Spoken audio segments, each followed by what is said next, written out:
Minnesota Vikings fans are pretty fired up to have Brian Flores in the building as a new defensive coordinator, and just imagine what he can do with a lot of the young players on defense, notably players from the 2022 draft class that didn't really get the time of day.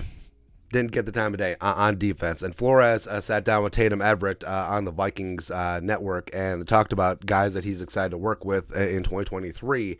And he was asked, Tatum, what is a young player maybe that you've had your eye on that you're really excited to develop? Flores, I mentioned Lewis Cine, Andrew Booth, Brian Asamoah. There's some good young players that I'm excited to work with. So pretty fired up that he shouted out 3 specific guys I think could benefit greatly from Flores coming to the building. Also, you throw in Evans and Asamoah, basically that entire 2022 defensive class, like their stock certainly risen with Brian Flores in the building. And with Lewis Cine, obviously first round pick, 32 overall, and a lot of Vikings fans unfairly are poo-pooing on Cine because broke his leg against the Saints, wasn't able to crack the starting lineup with Beasley and Harrison because he was also injured in training camp. And then you look at Kyle Hamilton doing great things with the Ravens, and it's like, oh, that could have been us, but you play him. But Lewis Cine has attack rehab, should be good to go for the start of the season 2022.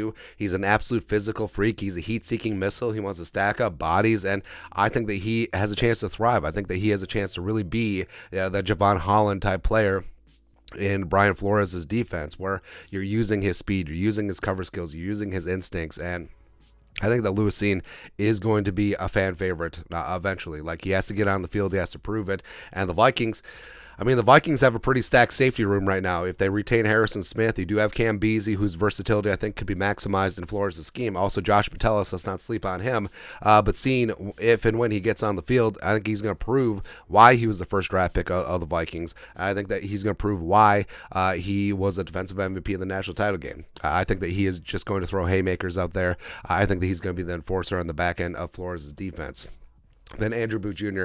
So Booth, first round talent, fell to the second round because of injury concerns at Clemson. I mean, you could honestly say that he was never fully healthy with the Tigers. And then this season, or last season, ended up going under the knife, meniscus surgery. So he's out, but hopefully should be good to go with the start of training camp this year.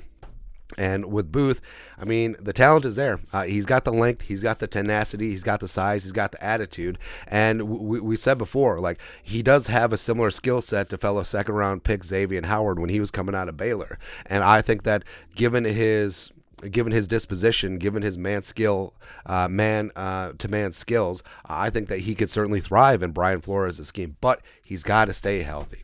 That's the whole thing with Booth. If he can stay healthy, I think his absolute alpha attitude, I think his cocksureness, I think that he has a chance to really be something special with Flores. I would say, also go same thing with Caleb Evans as well. And then you got Asamoah.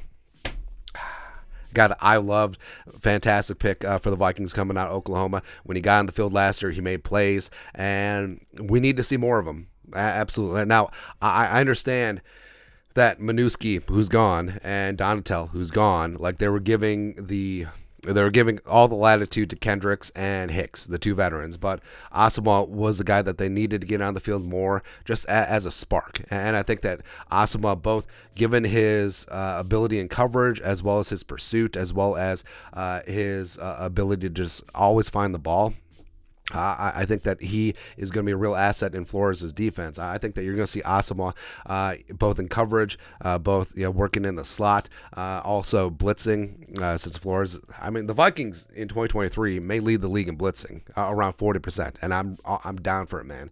I just think about Asamoah on delayed blitz, where a quarterback has been lulled to sleep, where he sees 33 dropping in the zone, he sees 33 covering tight end. All of a sudden, you got him all up in your grill. Woo!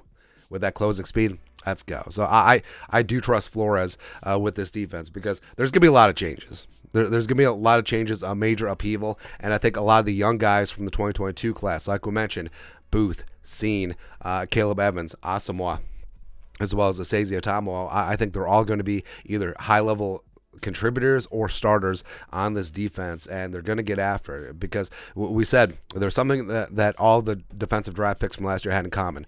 Super athletic, super physical, great attitude. I think that you're going to see that spunk on this defense next year, and I think Flores is going to be that guy, and I think that the Vikings defense is going to be night and day.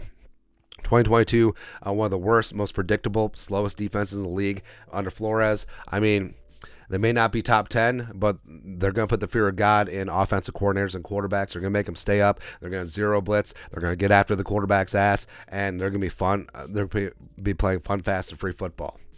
That's what Brian Flores is going to do, and I absolutely love and adore that he shouted out these three guys because I think they're going to be major contributors in 2023. But your thoughts are thoughts. Brian Flores shouts out three young Vikings defenders, Cine, Booth, and Asamoah. Let us know your thoughts and our thoughts in the comment section below. Subscribe for daily Vikings takes. Most support the work. Put a little something in the Venmo. But until next time, Skol, production value.